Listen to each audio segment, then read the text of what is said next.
empire ayam biyya empire lakki akan miti biyya Kenya empire miti biyya tani wal ka gairo ba ya makan na ko kan nama umma ke sani be to da batari ne ka do kolan tan biyya empire miti empire la sillase o bingera la sillase isanu miti empire la o binge abang aweti waliti kamme empire Ethiopia ye mana bangsa takanati marannezi katbaran akanati maranne mo anatu nang kuta ke tu ko empire Ethiopia ye la gudde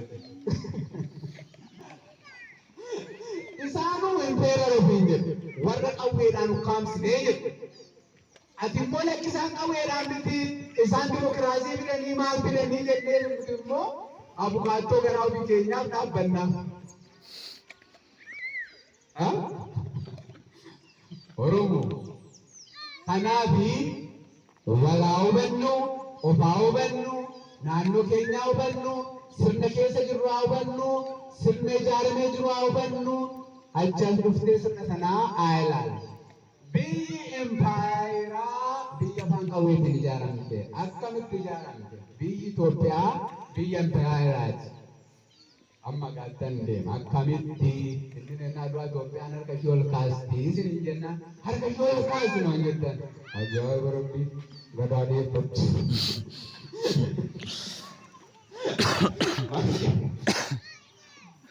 empire kan isiin uumamte iddoo uumamte waggaa 3,000 gaafa qabdu gaafa guyyaa qabdu eenyu darbe gaafa qabdu ani waa waggaa 3,000 ta'e nan kaasan afaan barbaadan ajaa'iba akkuma bakkuma biyyi bu'aas goota namni sirriitti dubbatu jiru dhugaa waaqayyoo maqaa dhaabaatiin isiniif hanga qaba namni sirriitti bu'u jiru goota na fuuldura dhaabaddaati lakkii naan jedha waggaan 3,000 sun yoo bara mootii miizaanaa Poortugaalirra warri Poortugaalii Awurooppaa irraa ka'anii dhufanii amantii kiristaanaa gara Itoophiyaa galchan jaarraa arbaffaadha. Isa yoo ta'e yoo waggaa 1,100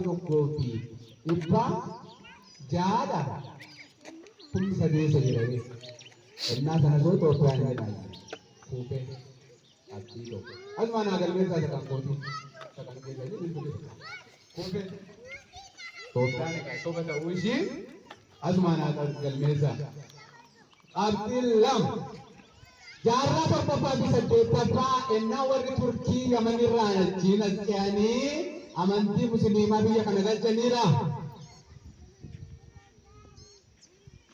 Laala wanta achi keessa jiru jechuudha. Karaa ba'aa biyya kanaa jechuudha. Ba'aa biyya kanaa wanti irraan kaasee irraan kaasee irraan qabatee jechuudha. Jira jechuudha. Ammas meeqatti galfadha waggaa 1,200 gadi galfadha. So Itoophiyaan hin jirtu. Injira yoo jette kootu. Bara 1170 maan bara 1170 bara jaartiin kalaa tokko wangeela keessa jira maqaan ishee Saabaa jedhamu. Nigisti Saabaa warra jaartii Saabaa jedhamnu kuni baay'ee waa'ee ishee yoo ilaaltan isin rakkisa. Warri Sudaanis kan keenya jiru baay'ee jaalata nama baay'ee ishee jaalata jaartii.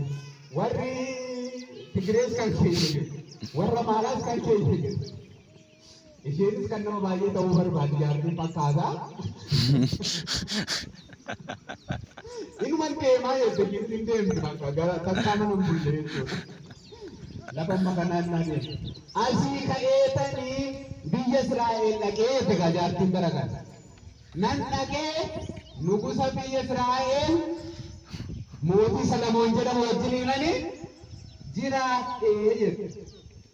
Mootiin Salamoon dubartoota meeqa qabu? 300. Saajjattoota 100 walitti 1,000. Jaartiin kun saajjattoo haa taatu haadha manaa taatu wangeela keessatti wanti barreeffamee jiru.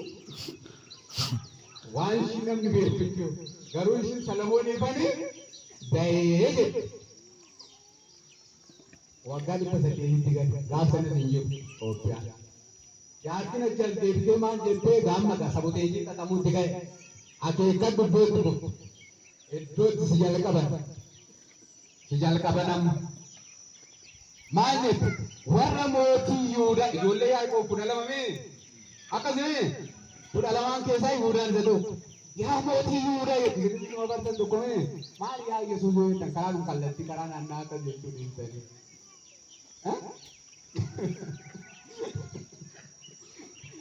Ijaan achi.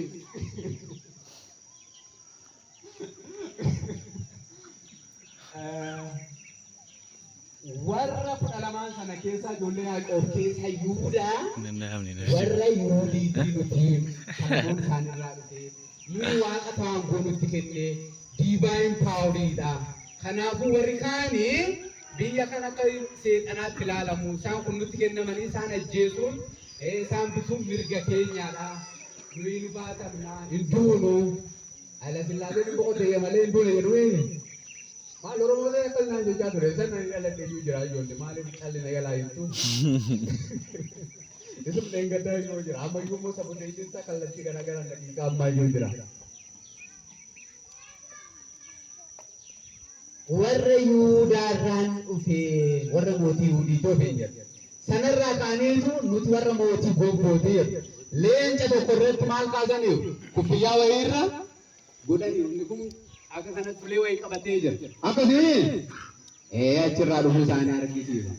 Warri qeerronni kana sirnaan inni beektu barsiisaa amma nu wayyuu qabsoo eegaltaniitu ta'e.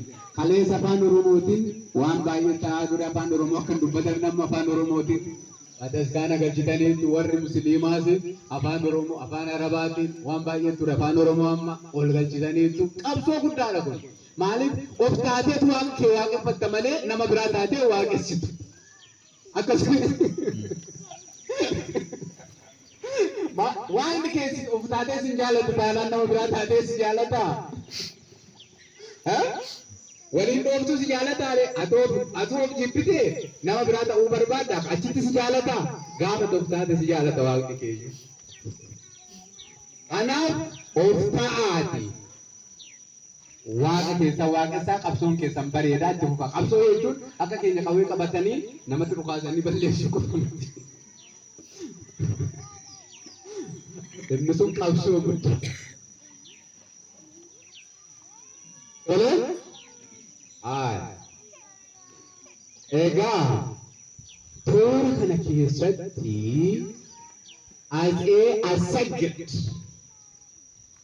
kan jedhamutu immoo dhalate 1327 akkas innis Oromoo kana cabsanii waan warra Yihuudaa kan ol kakaasutti bu'e.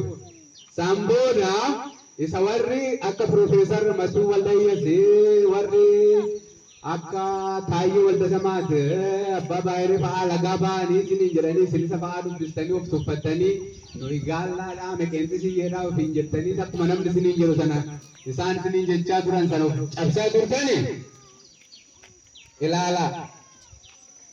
Namni tokko Walaabulchoo jedhama bara Gadaa Malbaa 1517 Baale keessaa madda Walaaburraa ka'ee Oromoo sirna gadaatiin cabbee tokko jalatti sirna gadaa tokko jalatti lolee lolchiisee daga har'a Oromoon irra jiru kana cufa isaa dhuunfachiisee dhuunfatanii qabatan.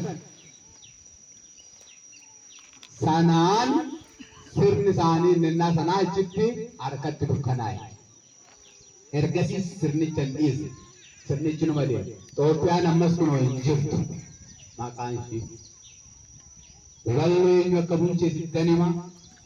Innaa warqituun namticha irraa buustu. Aseen akka bulcheessitan hima. Gaafsanas hin jiru. Eessaa dhufere?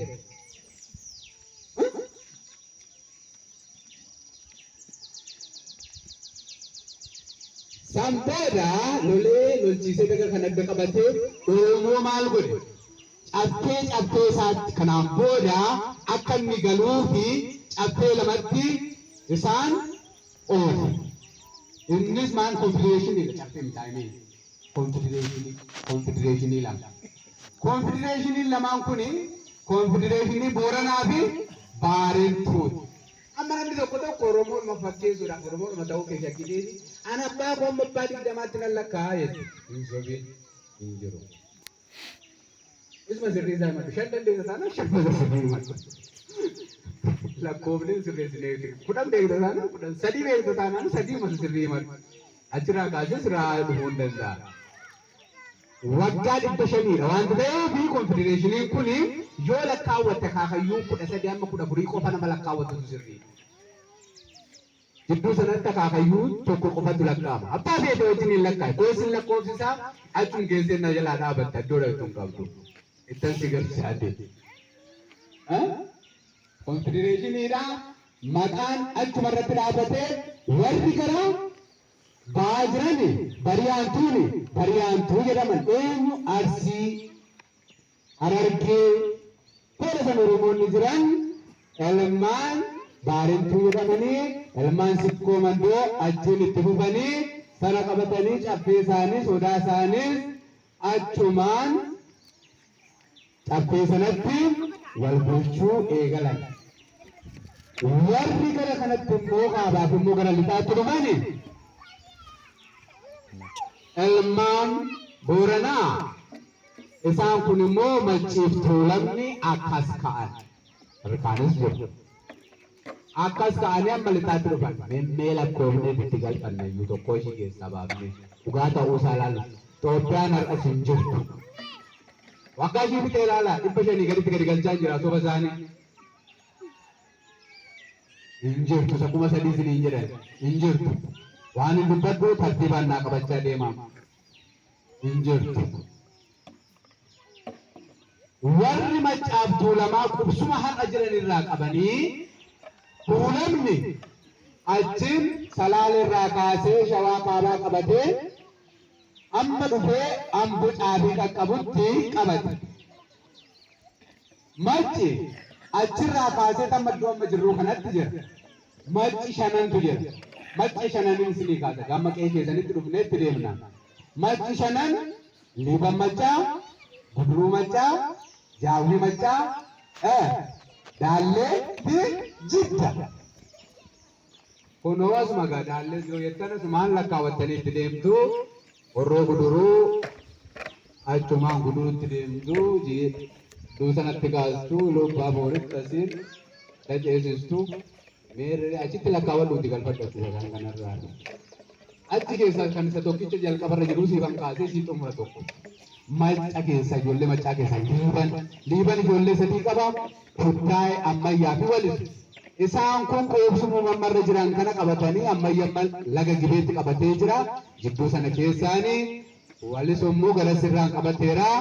Ammayyi jidduu sana amma baakootti dhufee qabatee jira. Harrakaan isin kunuun beektu akka qoobsuma keenyatti qe'een keenya kaleessaa kana qe'ee keenya nu gooluudha dhufaa jiru malee Itoophiyaa wanti jedhamu hin jirtu. Biyyi warra Kuush akka kana fakkaatti akka kanatti jirti. Kun qe'ee keenya iddootti dhalanne mana keenya ganamaati. Isarratti nu dhiibuu dhufaa jiru isatti maqaa moggaasaa jiru. Itoophiyaa jedhan kana gaamma ammaatti hin jirtu ammasitti.